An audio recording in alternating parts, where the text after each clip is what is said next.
Hello dear students, how are you? I hope you all are very good. Today I am going to teach chapter 12 of class 8. The name of the chapter is Some Natural Phenomenon.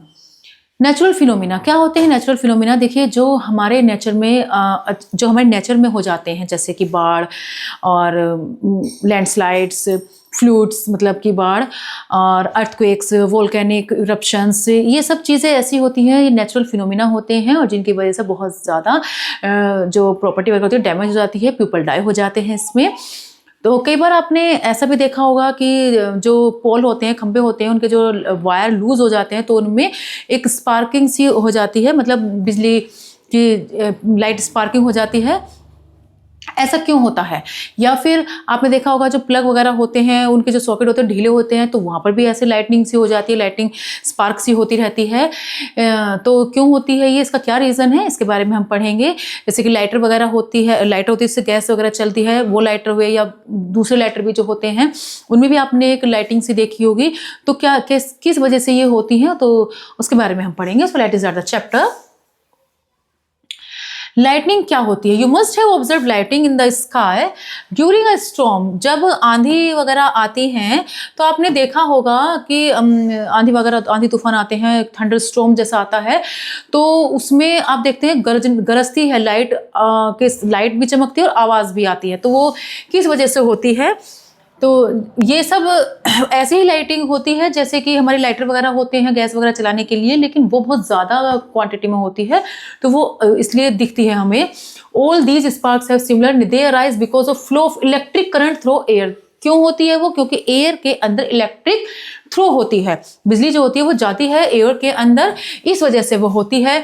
हालांकि आपने पहले पढ़ लिया है कि air क्या है, एक ऐसा इंसुलेटर होता है, इंसुलेटर यानी कि जिसके अंदर इलेक्ट्रिसिटी नहीं जाती है, उसको वो इंसुलेटर होता है। तो एयर तो इंसुलेटर है, फिर इसके अंदर कैसे जाती है?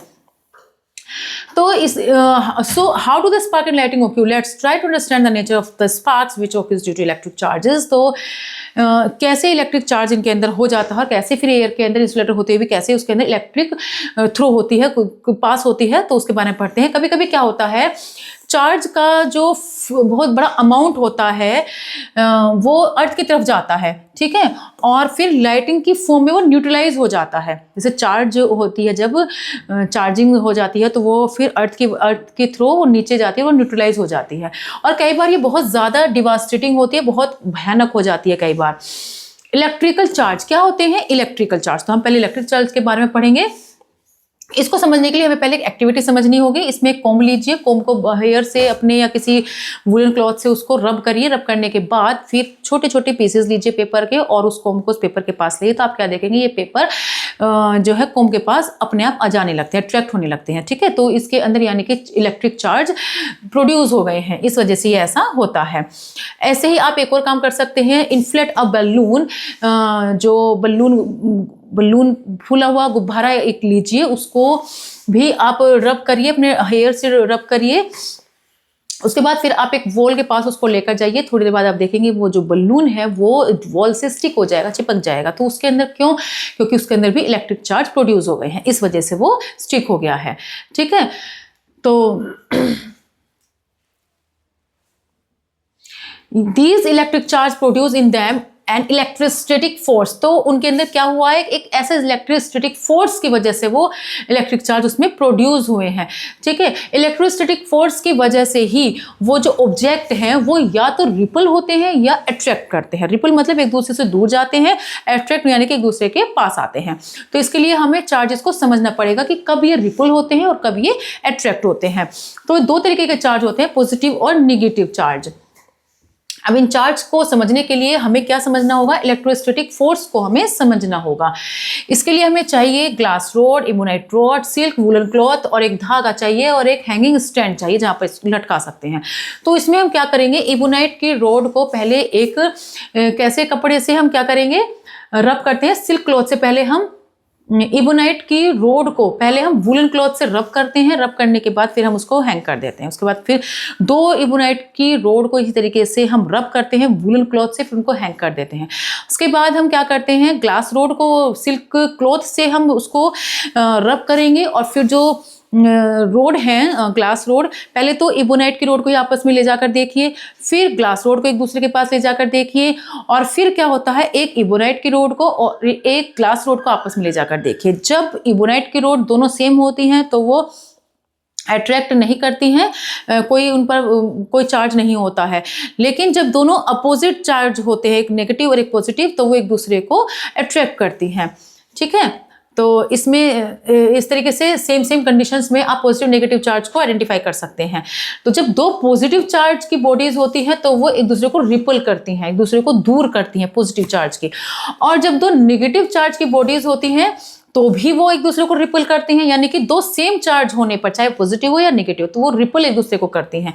लेकिन अगर एक पॉजिटिव चार्ज बॉडी है और एक negative charge body, positive charge में ग्लास रोड हुआ, नेगेटिव चार्ज बॉडी में इबोनाइट रोड हुई, तब ये क्या करेंगे, एक दूसरे को अट्रैक्ट करेंगे।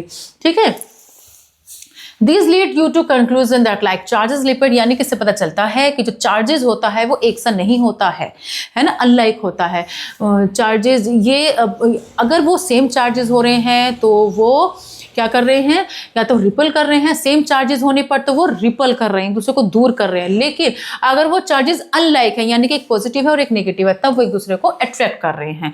ठीक है, यानी कि जब दो बॉडीज कब चार्ज हो रही हैं एक दूसरे के से, एक दूसरे के अगेंस्ट अगर वो चार्ज हो रही हैं तो वो या इक्वल और अपोजिट चार्ज लेगी। जब हम दो बॉडीज को एक दूसरे की तरफ, एक दूसरे को ऐसे रब करेंगे, चाहे हमारे दोनों हैंड ही क्यों ना हो, हम इसको ऐसे रब करेंगे तो हम इनके बीच इक्वल चार्ज एक्वायर होगा।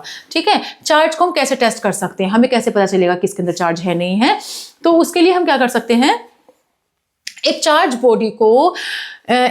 बॉडी को दूसरी बॉडी से अट्रैक्ट करते हैं, है ना, एक अपोजिट चार्ज के साथ। एक चार्ज बॉडी भी अट्रैक्ट हो जाती है अनचार्ज बॉडी से। मतलब जैसे एक बॉडी है, अनचार्ज है, और एक चार्ज बॉडी है, तो अगर हम अनचार्ज बॉडी को चार्ज बॉडी के पास लाते हैं तो वो भी चार्ज हो जाती है। ठीक है, with the help of charged body. So therefore to test it if a body is charged or not, bring near a positive charge body and a negative charge body one by one. तो वो body में कौन सा charge है उसको हम एक एक करके, एक पॉजिटिव चार्ज के पास लेकर जाइए, एक नेगेटिव चार्ज के पास लेकर जाइए, तो उससे हम पता लगा सकते हैं कि वो कैसी है।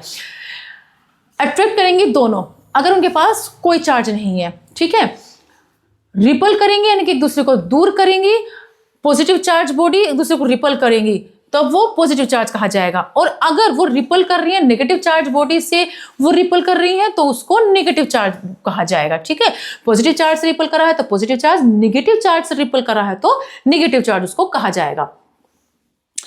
Repulsion alone is a sure test of whether body is charge और नॉट। तो रिपल्सन से ही यानी कि कह सकते हो कि रिपल्सन एक अकेला ऐसा टेस्ट है जिसकी वजह से हम पता लगा सकते हैं कि बॉडी चार्ज है या नहीं चार्ज है। तो इलेक्ट्रिक चार्ज इन एटम्स से हम पता लगा सकते हैं। तो एटम्स में इलेक्ट्रिक चार्ज कैसे होते हैं तो इसके बारे में पढ़ते हैं। इसमें देखते हैं इलेक्ट्रिक एक्चुअली में क्या होता है। इलेक्ट्रिक चार्ज प्रेजेंट होता है एटम के अंदर। कोई भी चीज एटम से बनी हुई होती है तो एटम के अंदर ऑलरेडी चार्ज्ड होती है, चार्ज ऑलरेडी प्रेजेंट होता है एटम के अंदर। हर एक एटम का जो हर एक पार्टिकल्स है उसके अंदर पॉजिटिव भी होता है और नेगेटिव भी चार्ज होता है। हर एक एटम के पार्टिकल्स के एटम के अंदर जितने पार्टिकल्स होते हैं सभी पॉजिटिव भी होते हैं उसके अंदर और नेगेटिव भी होते हैं। तो नेगेटिव चार्ज को इलेक्ट्रॉन्स बोला जाता है और जबकि पॉजिटिव चार्ज के जो पार्टिकल्स होते हैं उनको प्रोटॉन्स बोला जाता है। किसी भी सिचुएशन में जब इलेक्ट्रॉन्स के नंबर प्रोटॉन से इक्वल होता है तो उसको इलेक्ट्रिकली न्यूट्रल बोला जाता है और इस सिचुएशन को न्यूट्रलाइज बोला जाता है। यानी कि जब इलेक्ट्रॉन और प्रोटॉन इक्वल कंडीशन में है, यानी कि पॉजिटिव चार्ज और नेगेटिव चार्ज जब इक्वल है तो उसको इलेक्ट्रिकल न्यूट्रल या न्यूट्रलाइज बोला जाता है। Different ways to charge a body. हम किसी भी बॉडी को चार्ज कैसे कर सकते हैं, हम किसी बॉडी को चार्ज कैसे कर सकते हैं। देखिए तीन मेथड इसके होते हैं, फ्रिक्शन की हेल्प से, कंडक्शन की हेल्प से और इंडक्शन की हेल्प से। फ्रिक्शन में क्या करते हैं, दो बॉडीज को एक दूसरे के साथ ऐसे करके रब करा जाता है, तब उसके अंदर एक इलेक्ट्रोस्टैटिक फोर्स प्रोड्यूस हो जाता है और बॉडी चार्ज हो जाती है। इसको फ्रिक्शन बोला जाता है। ठीक है, और उसमें जो फ्रिक्शन में क्या होता है, स्टैटिक फ्रिक्शन जो है चेंज हो जाती है, ट्रांसफर हो जाती है। चार्ज हो जाती है, फिर स्टैटिक जो फ्रिक्शन होता है वो कन्वर्ट हो जाता है, फिर जब उसको रब करते हैं तो उसके अंदर फिर चार्जेस प्रोड्यूस हो जाते हैं। एक होता है कंडक्शन। कंडक्शन में जब उसको टच करके, किसी बॉडी को सिर्फ टच करके ही चार्ज कर लिया जाता है तो उसको कंडक्शन बोला जाता है। और इंडक्शन में क्या होता है, इसमें बिना टच करे ही उसको चार्ज कर लिया जाता है, यानी कि अनचार्ज बॉडी को बिना टच करे ही चार्ज बॉडी से इंडक्शन की हेल्प से चार्ज कर लिया जाता है। ठीक है, तो बॉडी चार्ज हो जाती है, उसको इंडक्शन बोला जाता है। तो 3 मेथड है, इंडक्शन, फ्रिक्शन और कंडक्शन। 3 मेथड से हम इसके अंदर चार्ज क्रिएट कर सकते हैं। Electroscope detecting and measuring charge. Electroscope क्या होता है? इलेक्ट्रोस्कोप एक ऐसा डिवाइस होता है जिसकी हेल्प से हम मेजर कर सकते हैं कि चार्ज कितना मेजर है, यह पता लगा सकते हैं कि इसके अंदर चार्ज है या नहीं है। तो इसके लिए हमें क्या करना पड़ेगा, अगर एक बॉडी चार्ज नहीं है तो हम तब भी उसको मेजर कर सकते हैं। लेकिन इसके लिए हमें क्या करना पड़ेगा, हमें कुछ लेना पड़ेगा। एक तो ग्लास बोतल लीजिए, आयरन वायर लीजिए, कार्डबोर्ड लीजिए और एल्यूमिनियम फॉयल लीजिए। इसमें क्या होता है, ग्लास बोतल जो हमने ली है इसके अंदर कार्डबोर्ड लगा दीजिए, इसके अंदर होल कर दीजिए कार्डबोर्ड के अंदर, और इसके अंदर जो है आयरन का वायर इसके अंदर डाल दीजिए और दोनों साइड से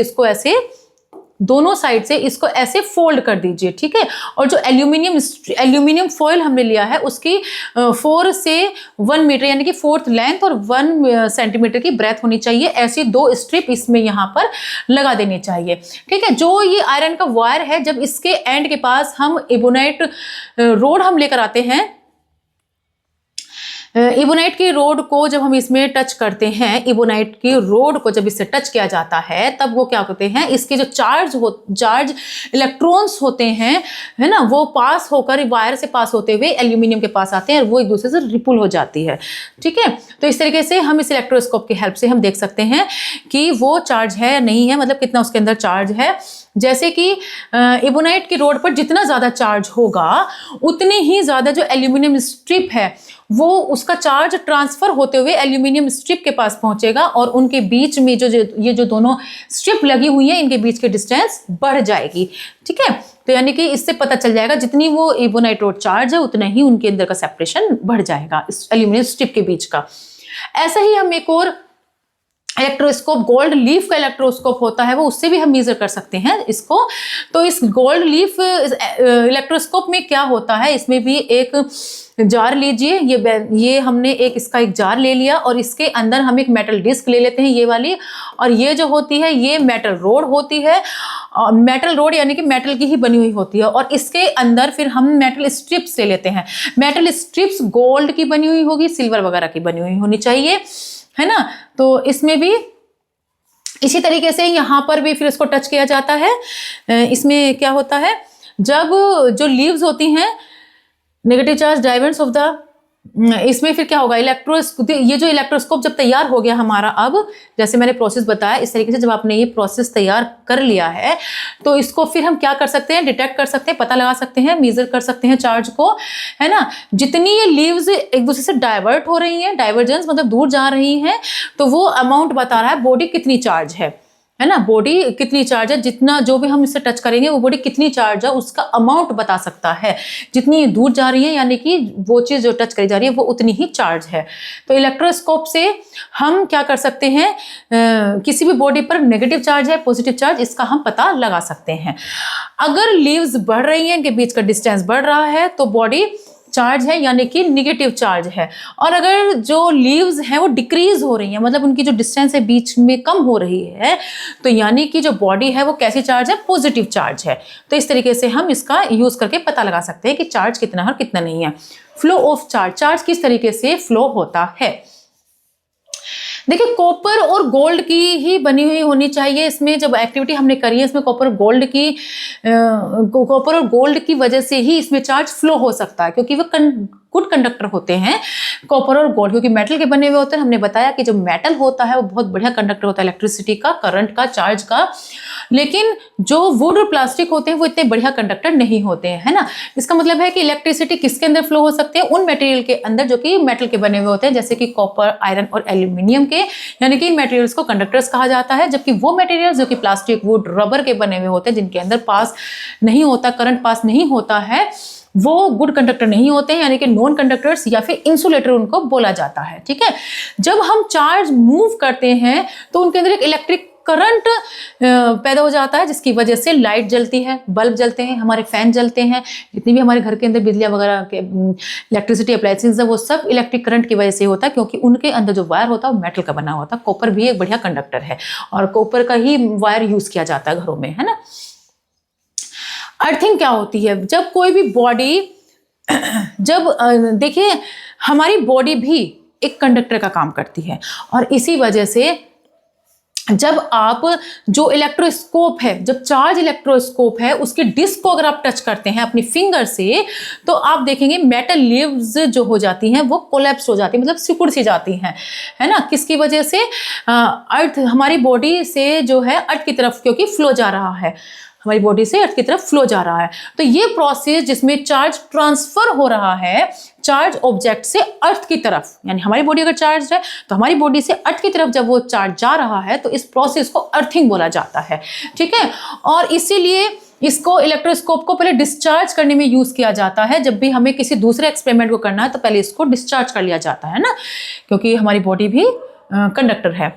एटमॉस्फेरिक इलेक्ट्रिसिटी, देखिए आपने कई बार जब आंधी तूफान आते हैं, थंडर स्टॉर्म वगैरह आते हैं तो आप देखते हैं बिजली कड़कती है, तो ये किस वजह से होता है? जबकि एयर के अंदर तो करंट जा नहीं सकता, वो तो एक इंसुलेटर है। लेकिन जब कई बार क्या होता है, बहुत ज़्यादा चार्ज हो जाता है, जब क्लाउड के अंदर चार्ज बहुत सारा इकट्ठा हो जाता है, बहुत कम डिस्टेंस पर होता है, तो इसकी वजह से भी लाइट स्पार्किंग होती है। ठीक है, तो ये क्यों होता है इसके बारे में देखिए हम पढ़ते हैं। इसके लिए जो एक बेंजामिन फ्रैंकलिन है, सबसे पहले इस चीज़ को प्रूफ किया था कि बादलों में गड़गड़ाहट कैसे होती है, बिजली कैसे चमकती है।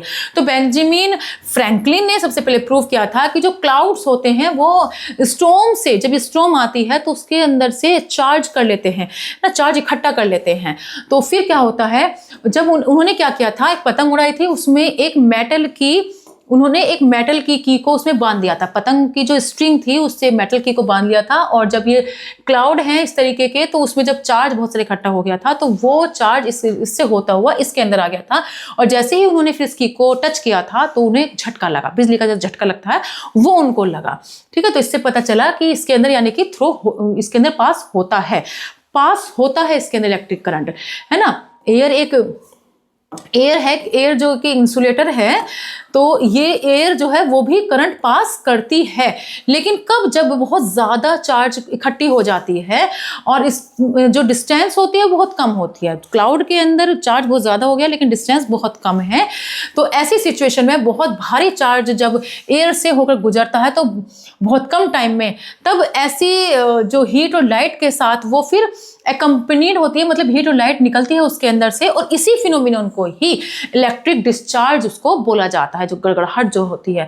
यानी कि जब दो क्लाउड्स अनलाइक चार्ज होते हैं, यानी कि एक नेगेटिव और एक पॉजिटिव, जब एक दूसरे के पास आते हैं तो बहुत भारी डिस्चार्ज इनके बीच में होता है और एनर्जी का बहुत सारा अमाउंट रिलीज होता है हीट, लाइट और साउंड की फॉर्म में, है ना, जब वो डिस्चार्ज होता है। और यही लाइटिंग होती है जो हमें दिखाई देती है, और यही साउंड तब होती है जब हमें आवाज भी आती है। ठीक है, ये गड़गड़ाहट, बिजली की गड़गड़ाहट जैसे बोलते हैं, तब ऐसा होता है जब ये कंडीशन होती है, यानी कि क्लाउड्स के बीच में वो चार्ज हो जाते हैं पॉजिटिव और नेगेटिव, और तब वो आपस में टकराते हैं और एक आवाज़ निकलती है हीट, लाइट और साउंड की फॉर्म में। ठीक है, और ऐसे ही जो ऊंची ऊंची बिल्डिंग्स होती हैं, बड़े बड़े पेड़ होते हैं, उनके अंदर भी बहुत ज़्यादा मतलब क्लाउड के चार्ज से वो अपोजिट चार्ज प्रोन कर लेती है, मतलब पैदा हो जाता है उनके अंदर भी, और जिसकी वजह से क्या होता है, आग लग सकती है और जो बिल्डिंग है शैटर हो जाती है, मतलब गिर सकती है, तहस नहस हो सकती हैं, है ना, क्योंकि चार्ज हो जाते हैं आपस में वो एक दूसरे के। लाइटिंग कंडक्टर्स क्या होता है, तो लाइटिंग कंडक्टर्स ऐसी कंडीशन में कि अगर इस तरह से आंधी तूफान आए और जो ऊंची ऊंची बिल्डिंग और जो पेड़ होते हैं वो अगर आपस में टकराएंगे तो बहुत भयंकर स्पार्किंग होगी लाइट की, तो वो गिर सकते हैं, उनको डिस्ट्रॉय हो सकती है बिल्डिंग वगैरह भी। तो इसके लिए हमें क्या करना पड़ता है, लाइटिंग कंडक्टर्स का हमें ऐसी बिल्डिंग्स में या ऐसी जगह में यूज़ किया जाता है। तो लाइटिंग कंडक्टर्स को इंस्टॉल किया जाता है कहाँ पर, जो बिल्डिंग की जो रूफ होती है वहाँ पर, चिमनी, फैक्ट्रीज, वाटर टैंक्स में, जिससे कि जो लाइटिंग स्ट्राइक्स होती है उनसे हम प्रोटेक्ट हो सकें। ठीक है, तो लाइटिंग कंडक्टर होता क्या है, ये एक ऐसा डिवाइस होता है जो कि बिल्डिंग को प्रोटेक्ट करता है लाइटिंग इफेक्ट से। यानी कि इसके अंदर एक मेटल रॉड होती है जिसमें ऊपर की तरफ स्पाइक्स लगे हुए होते हैं और नीचे की तरफ एक ये ऐसे कॉपर प्लेट जाती है, ये रोड होती है, मेटल की रोड होती है, ये कॉपर प्लेट से टच होती है और ये जो कॉपर प्लेट होती है ये अर्थ के अंदर धसी हुई होती है, जिससे कि क्या होगा जब यहाँ पर लाइटिंग होगी तो वो जो लाइटिंग के जितने भी चार्ज हैं वो सारे इस रोड से होते हुए नीचे अर्थ के अंदर चले जाएंगे और वो न्यूट्रलाइज हो जाएंगे। ठीक है, तो इससे जो है बिल्डिंग डैमेज नहीं होगी। तो सेफ्टी ड्यूरिंग लाइटिंग, इसके अलावा भी हमें कुछ सेफ्टी करनी चाहिए लाइटिंग से। तो lighting strike is very dangerous, क्योंकि लाइटिंग स्ट्राइक बहुत ही डेंजरस होती है। हल्की फुल्की से तो कोई दिक्कत नहीं, लेकिन कई बार बहुत डेंजर भी होती है। तो इसलिए सजेस्ट किया जाता है अपने आप को लाइटिंग स्ट्राइक से, कुछ एडवर्स इफेक्ट से अपने आप को आप सेव कर सकते हैं। तो उसके लिए क्या करना चाहिए, एक तो कभी भी जब लाइटिंग मतलब आंधी तूफान में बिजली वगैरह कड़कती है तो गरजती है, तो उस वक्त हमें पेड़ के नीचे, ट्री के नीचे नहीं होना चाहिए। हमें एक सेफ, क्योंकि ये जो पेड़ होते हैं बिल्कुल भी सेफ नहीं होते हैं, ट्री सेफ नहीं होते हैं, यहाँ तक कि जो ऑटोमोबाइल्स तक भी हमारे जो है उस टाइम पर सेफ नहीं होते हैं। ऐसी कंडीशन में हमें किसी पास में अगर शेल्टर नहीं है तो हमें ग्राउंड पर भी नहीं लेटना चाहिए, है ना, क्योंकि ग्राउंड से भी अर्थ आता है। तो इसकी जगह इससे अच्छा है कि हमें अपने को क्या करना चाहिए, एक ऐसी कंडीशन में बैठ जाना चाहिए जिसे उकड़ू कहते हैं, जिसे पैरों को हाथों से पकड़कर ऐसे बैठ जाते हैं। तो ऐसी कंडीशन में हमें अपना पोस्चर स्टैंड, हमें अपना एक कंडीशन बना लेनी चाहिए जिसको स्क्वेल पोजीशन उसको बोला जाता है। स्क्वेट पोजीशन मतलब उकड़ू जैसा होता है। बिल्डिंग भी हमें ऐसे कंस्ट्रक्ट करनी चाहिए जिससे कि लाइटिंग कंडक्टर से सेफ करनी चाहिए हमें अपनी बिल्डिंग को। लाइटिंग कंडक्टर जो मैंने अभी आपको बताया, जिससे कि बिल्डिंग सेफ हो जाती है। इस और एडवाइस दी जाती है कि जब बिजली कड़कती है, यानी कि लाइटनिंग के टाइम पर हमें जो इलेक्ट्रिकल डिवाइसेस जितने भी होते हैं उनको ऑफ कर दिया जाए, उनको बंद कर दिया जाए। अम्ब्रेला भी सेफ नहीं होता है लाइटनिंग के टाइम पर। ठीक है, अब देखते हैं अर्थक्वेक्स क्या होता है। ये हमने लाइटिंग का गरजना वगैरह, बिजली जो गरजती है उसको क्यों होता है, वो सब के बारे में हमने पढ़ा। अब हम पढ़ते हैं अर्थक्वेक्स के बारे में। तो अर्थक्वेक्स भी एक बहुत ही खतरनाक डिवास्टेटिंग नेचुरल फिनोमिनन है, और बहुत सारे नेचुरल फिनोमिनन तो ऐसे होते हैं जिसकी हम होने से पहले ही हम थोड़ी सी भविष्यवाणी प्रेडिक्ट करके उसे पहचान लेते हैं, पता लगा लेते हैं। लेकिन एक जैसे कि जिसका हमें पहले ही पता चल जाता है, वो कौन से फिनोमिनन है, वो नेचुरल फिनोमिनन है थंडर स्टॉर्म, जैसे आंधी तूफान है, साइक्लोन, फ्लोड्स, इन सब का तो चलो हमें पहले पता चल जाता है। लेकिन वो जो वेदर डिपार्टमेंट होता है वो हमें पहले थंडर स्टॉर्म के बारे में, साइक्लोन के बारे में जो है पता देता है कि भाई ऐसी कंडीशन आ रही है। तो फिर हम क्या करते हैं, तो ऐसी कंडीशन में हम सेफ प्लेस पर चले जाते हैं, ठीक है, उस टाइम पर। लेकिन एक नेचुरल फिनोमिनन ऐसा भी है जिसको हम बिल्कुल सही इसकी हम भविष्यवाणी भी नहीं कर सकते, प्रेडिक्ट उसको हम नहीं कर सकते। तो ये क्या है, अर्थक्वेक है। अर्थक्वेक ऐसा जिसके हम सही तरीके से प्रेडिक्ट उसको नहीं कर सकते, और उसकी वजह से बहुत सारी लाइफ और प्रॉपर्टी डैमेज हो जाती है। होता क्या है ये अर्थक्वेक्स, कई बार क्या होता है, अर्थ की जो सरफेस होती है वो डिस्टर्ब सी हो जाती है ना, थोड़ी सी हिलडुल सी जाती है, डिस्टर्ब हो जाती है। यानी कि जो अर्थ के जो क्रस्ट होते हैं उनके अंदर वाइब्रेशन हो जाती है, यानी कि ट्रिमर्स वाइब्रेशन होते हैं, यानी कि झटके लगने लगते हैं उनके अंदर। ये जो वाइब्रेशन और शेकिंग्स होती है, जो झटके लगते हैं, इसे ही अर्थक्वेक्स बोला जाता है। अर्थ के क्रस्ट में जो वाइब्रेशन और झटका लगता है उसे अर्थक्वेक्स बोला जाता है। तो एनॉर्मस एनर्जी रिलीज होती है अर्थक्वेक से। अर्थक्वेक्स क्या होता है, फिर जब ग्राउंड पर आता है, अर्थ के ग्राउंड पर आती है, ये वेव्स के फॉर्म में ये ग्राउंड पर आती हैं, इसे अर्थक्वेक बोला जाता है। जब ये वेव्स ग्राउंड पर आएंगी अर्थ की, ये जो वेव्स ट्रेवल करती हैं अर्थ पर, इनकी स्पीड डिफरेंट होती है। जो ये वेव्स ऐसे करके आती हैं, ये डिफरेंट इनकी स्पीड होती है। ये जो वेव्स होती हैं, वे अर्थक्वेक की जो वेव्स जो जनरेट होती हैं, इसको सीस्मिक वेव्स इनको बोला जाता है।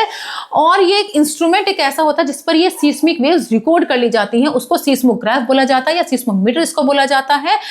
अर्थक्वेक वेव्स की जो कैरेक्टर्स होते हैं उसको रिकॉर्ड कर लिया जाता है सीस्मोग्राफ की स्क्रीन पर, और तब इसको सीस्मोग्राम इसको बोला जाता है। सीस्मो वेव्स, वो साइंस में जब सीस्मो वेव्स के बारे में डील्स की जाती है, उसके बारे में जब स्टडी करी जाती है, उसको सीस्मोलॉजी उसको बोला जाता है। और वो साइंटिस्ट जो अर्थक्वेक्स के बारे में अर्थक्वेक्स के बारे में जो अर्थक्वेक्स के बारे में डिस्कवरी करता है उसको सिस्मोलॉजिस्ट, यानी कि जो उसके बारे में पता लगाता है उसको सिस्मोलॉजिस्ट उसको बोला जाता है। अर्थक्वेक की जो इंटेंसिटी और मैग्नीट्यूड होती है वो डिपेंड करती है एनर्जी कितनी रिलीज हो रही है, इस बात पर वो डिपेंड करती है कि कितना खतरनाक अर्थक्वेक है। तो ये जो सीस्मिक वेव्स का जो साइज है उससे डायरेक्ट मेजर करके पता लगाया जा सकता है। ये देखिए, इसमें सीस्मोग्राफ देखिए इस तरीके का होता है। इसमें एक सिंपल फॉर्म का एक सिंपल पेंडुलम इसके अंदर होता है। जब ग्राउंड शेक होती है तो सीस्मोमीटर का बेस और फ्रेम भी शेक होने लगता है, लेकिन जो उसका पेंडुलम होता है वो नहीं हिलता है। तो इस तरीके से जो मोशन होता है बॉब और ग्राउंड के बीच में, क्योंकि बॉब हिलता नहीं है और ग्राउंड हिल रही है, तो इन दोनों के बीच में जो रिलेशन होता है, एक रिलेशन होता है। और फिर उसमें क्या होता है, जो पेन होता है, बॉब के नीचे एक पेन लगा हुआ होता है, वो इस मोशन को, जो मोशन इनके बीच में हिलना डुलना जो हो रहा है, वो एक पेपर पर रिकॉर्ड होता चला जाता है, ठीक है। और पेन को कौन मूव कर रहा है, उसके अंदर एक रोटेटिंग ड्रम होता है, वो उसको मूव करता है, ठीक है। तो इस तरीके से जो सीस्मोग्राम है वो रिकॉर्ड कर लिए जाते हैं। ये देखिए यहाँ पर ये इसमें दिखाया हुआ है सीस्मोग्राफ किस तरीके का है। अर्थक्वेक्स हर वक्त नहीं आते हैं, अर्थक्वेक्स हर वक्त नहीं आते हैं, लेकिन जो भयंकर वाले होते हैं, जो डेंजर वाले होते हैं, वो कभी कभी आते हैं, फ्रिक्वेंटली वो नहीं आते हैं, ठीक है। क्योंकि it's because most of them are of low magnitude, क्योंकि जो लो मैग्नीट्यूड के आते हैं ज़्यादातर, बड़े वाले तो बहुत कम आते हैं। अर्थक्वेक्स की वजह से क्या क्या होता है, अर्थक्वेक की वजह से फ्लूड्स, लैंडस्लाइड्स, फ्लूड्स यानी कि बाढ़, लैंडस्लाइड्स यानी कि भूस्खलन, भूस्खलन का मतलब होता है जब अर्थ के बीच में दरार सी आ जाती है ना, उसको लैंडस्लाइड्स बोला जाता है। सुनामी, ये सब अर्थक्वेक की वजह से ही आती हैं। तो जब एक अर्थक्वेक हाई इंटेंसिटी का होता है, हाई इंटेंसिटी का अर्थक्वेक जब सी बेड पर आ जाता है, तो ये समझ लीजिए सुनामी आ सकती है, ठीक है। बहुत हाई इंटेंसिटी का अर्थक्वेक जब सी बेड पर आ जाता है तो समझ लीजिए सुनामी आ सकती है। और एक बहुत भयंकर सुनामी इंडियन ओशियन में 26 दिसंबर 2004 को आई थी, बहुत डेंजर वाली सुनामी आई थी वो। इसमें क्या हुआ था, ओशियन के चारों तरफ के कोस्टल एरियाज डिस्ट्रक्ट हो गए थे। 2 मेजर स्केल्स हैं जिसकी वजह से हम अर्थक्वेक को मेजर कर सकते हैं। 2 मेजर स्केल मतलब अर्थक्वेक को हम कैसे पहचानेंगे कि कितनी डेंजर वाली आई है, कितनी खराब वाली आई है। तो स्केल की हेल्प से हम उसको मेजर कर सकते हैं। 2 तरीके के स्केल होते हैं, एक होता है मैककॉली स्केल और एक होता है रिचर स्केल। तो यहाँ पर रिचर स्केल के बारे में, रिचर स्केल को क्लासिफाई किया गया है। तो रिचर स्केल में क्या होता है, यूनिट्स होती हैं 0 से 9 तक इसमें यूनिट्स होती हैं। इसमें ये ऐसा स्केल नहीं होता जैसे कि ज्योग्राफी में होता है कि 1 2 3 4 और सब इक्वल होते हैं, इसमें ऐसा नहीं होता। जैसे जैसे इसके यूनिट्स बढ़ती जाती हैं, एक यूनिट्स मान लीजिए पहली वाली यूनिट्स है और दूसरी वाली जब यूनिट्स आती है तो दूसरी वाली यूनिट्स पहली वाली के 10 गुना ज़्यादा डेंजर होती है। इस तरीके से इनकी इंटेंसिटी बढ़ती जाती है, यानी कि उसके एम्पलीट्यूड को बताती है ना, उसके जो है एम्पलीट्यूड को वो बताती है। तो इस तरीके से जो मैग्नीट्यूड होती है वो सबसे ज़्यादा अब तक की मैग्नीट्यूड 8.7 अब तक रिकॉर्ड करी गई है। 8.7 सबसे ज़्यादा, सबसे भयंकर वाली है। अब देखिए इसके 8.7 की मैग्नीट्यूड क्या है, इसको आप समझिए। इसमें क्या होता है, अर्थक्वेक जो है 0 से 3 तक का जो रिचर स्केल पर अगर 0 से 3 आ रहा है, अर्थक्वेक्स को अगर मेजर करें 0 से 3 तक आ रहा है रिचर स्केल पर, तो इसका मतलब है कोई डेंजर की बात नहीं है, हल्का फुल्का सा है ना। तो इसको नोटिस नहीं किया जाता है। लेकिन अगर इसकी इंटेंसिटी 4.5 है तो यानी कि वो जो है खतरनाक में आ जाती है, मॉडरेट हो जाती है, मॉडरेट में आएगी, यानी कि जो थोड़े बहुत ऑब्जेक्ट्स हैं वो डिस्टर्ब हो सकते हैं। उसके अलावा अगर 5.5 इंटेंसिटी अगर आती है तो अर्थक्वेक यानी कि स्ट्रॉन्ग है, और जो है फर्नीचर वगैरह इसमें मूव हो सकते हैं इस 5.5 वाली इंटेंसिटी में। इसके अलावा जो ट्रीज हैं वो स्वे हो सकते हैं, गिर सकते हैं। इंटेंसिटी अगर 6.5 पर आती है तब अर्थक्वेक क्या होती है, मतलब जो वीक स्ट्रक्चर्स की जो चीज़ें बनी होती हैं, जैसे कि ढांचे से होते हैं, बहुत बिल्डिंग्स वगैरह नॉर्मल तरीके से ऐसी बनी रहती है, तो वो गिर सकती हैं, है ना, वीक स्ट्रक्चर्स डैमेज हो सकती हैं। और जो अर्थक्वेक इंटेंसिटी यानी कि 8 इंटेंसिटी का अगर अर्थक्वेक होता है तो इसका मतलब है बहुत ही ज़्यादा डिजास्टर्स, यानी कि बहुत ही ज़्यादा खतरनाक वो। और इससे क्या हो सकता है, इस इंटेंसिटी का मतलब है पूरा का पूरा सिटी डिस्ट्रॉय हो सकता है, खत्म हो सकता है। तो अर्थक्वेक किस वजह से होता है, क्या कॉजेज है इसके? तो अर्थ की जो क्रस्ट होती है उसके अंदर स्मॉल और बिग पोर्शंस होते हैं जिसको टेक्टोनिक प्लेट्स बोला जाता है। और ये जो प्लेट्स होती हैं कंटिन्यूस मूवमेंट करती हैं, चाहे मोल्टन फॉर्म में भी और सेमी मोल्टन स्टेट्स में भी, मतलब पिघली हुई में भी और अर्ध पिघली हुई अवस्था में भी। इसको टेक्टोनिक मूवमेंट इसको बोला जाता है। जो प्लेट्स होती हैं अर्थ के नीचे वो मूवमेंट करती रहती हैं प्लेट्स, ठीक है, इसको टेक्टोनिक मूवमेंट्स इसको बोला जाता है। तो ज्यादातर जो अर्थक्वेक्स होते हैं वो ये जो रॉक होती है, रॉक पूरी की पूरी रॉक मास होती है, ये एक जगह से दूसरी जगह जब वो मूव करती हैं तब होते हैं। तो जब उनके अंदर जो रॉक के अंदर जब बहुत ज्यादा स्ट्रेस हो जाता है तब वो रॉक ब्रेक हो जाती है, चाहे वो पहले से प्री एग्जिस्टिंग हो या न्यू फ्रैक्चर प्लान हो, इसको फॉल्ट बोला जाता है, वो टूट जाती हैं। इससे क्या होता है, ये जो वाइब्रेशन फिर इसके अंदर का जो होता है वो सारी डायरेक्शन में हो जाता है। और ये जो वेव्स होती हैं, जब ये वेव जो अंदर ही अंदर जो वेव्स हैं वो अब वो जो बाहर की तरफ वो आएंगे, सरफेस पर आएंगे, तब अर्थक्वेक फेल्ट किया जाएगा, तब हमें पता लगेगा कि हाँ अर्थक्वेक आ रहा है। तो वो पॉइंट, अर्थ का वो पॉइंट जहां से सीस्मिक वेव्स निकल रही हैं उसको सीस्मिक फोकस उसको बोला जाता है। और अर्थ की सरफेस का वो पॉइंट जहां से डायरेक्टली उस फोकस से ऊपर की तरफ अगर वो आ रही है तो ऊपर की तरफ से डायरेक्टली जब वो आ रही है तो अर्थक्वेक का एपिसेंटर उसको बोला जाता है। और वो डिस्टेंस जो एपिसेंटर से और अर्थ के पॉइंट पर है ना, एपिसेंटर से अर्थ के पॉइंट पर है, उसको एपिसेंट्रल डिस्टेंस उसको बोला जाता है। तो जो टेक्टोनिक प्लेट्स की जो बाउंड्रीज होती हैं उनको वो वीक जोन्स में कही जाती है, यानी कि यहाँ पर अक्सर अर्थक्वेक्स आते रहते हैं, आ सकते हैं, यानी कि वो उनको सीस्मिक या फोल्ड जोन्स उनको बोला जाता है। इंडिया में साइंटिस्ट ने उनको मार्क किया है ऐसे जोन को, हमारी कंट्री के अंदर भी सीस्मिक जोन्स इंडिया के अंदर कौन कौन से हैं जहां पर ये ऐसे अर्थक्वेक्स आ सकते हैं। तो वो एरियाज जो साइंटिस्ट ने मार्क किए हैं वो कौन से एरियाज हैं? कश्मीर है, वेस्टर्न है, सेंट्रल हिमालयाज है, नॉर्थ ईस्ट, पूरा नॉर्थ ईस्ट है, रन ऑफ कच्छ यानी कि गुजरात में है, ये गुजरात के कच्छ में रन ऑफ कच्छ जो कि गुजरात में है, राजस्थान में, और इंडो गैंगेटिक प्लेन्स यानी कि भारत गंगा मैदान जो है वहां पर भी। और इसके साथ साथ पूरा कुछ एरियाज हैं साउथ इंडिया के भी जहां पर अर्थक्वेक्स बहुत जल्दी आ सकता है, मतलब बहुत ज्यादा प्रोन एरिया है वो। तो वोल्केनिक एक्टिविटी से क्या मतलब है हमारा? देखिए अर्थक्वेक कब आता है? जब वोल्केनिक इरप्शन होता है, और वोल्केनिक इरप्शन में भी अर्थक्वेक की वजह से आ जाता है।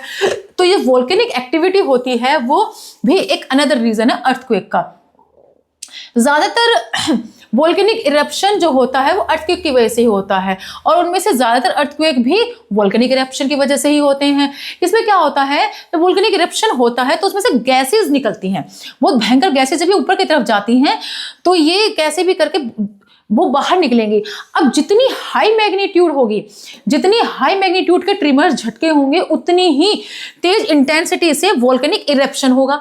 जैसे मैग्नीट्यूड होगी वैसे ही उसका इरप्शन होगा। वोल्केनिक इरप्शन मतलब विस्फोट उसका उतना ही ज्यादा होगा, ठीक है ना। तो अब हम क्या कर सकते हैं, जब ये इसके बारे में हम इसको कर सकते हैं। प्रिवेंटिव मेजर कैसे करेंगे, ये बहुत ही मुश्किल है। अर्थक्वेक को पहचानना, उसकी सही भविष्यवाणी, ये बहुत ही मुश्किल है, ये अचानक से कभी भी हो सकता है।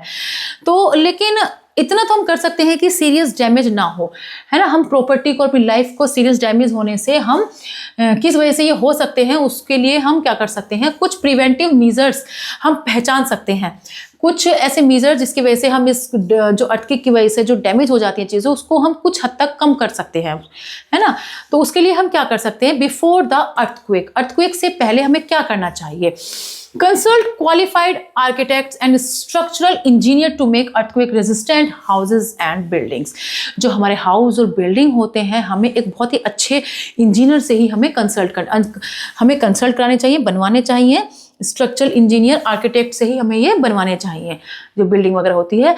हाईली सीस्मिक एरिया, जो जहाँ पर बहुत ज़्यादा जो सीस्मिक एरिया है, जहाँ पर बहुत ज़्यादा झटके आते हैं, जहाँ पर बहुत ज़्यादा अर्थक्वेक आते हैं, उन जगह पर जो हाउसेज होते हैं वुड और टिम्बर के ही बनाने चाहिए। वहाँ के जो घर हैं वुड और टिम्बर के ही बनने चाहिए, जिससे कि क्या होगा, जो पीपल अर्थक्वेक में जो लोग मर जाते हैं उससे जो हाउस जो गिर जाते हैं तो उससे, और फिर जो क्योंकि लोग मर जाते हैं तो उससे कम नुकसान होगा अगर हमारे घर वुड और टिम्बर के होंगे।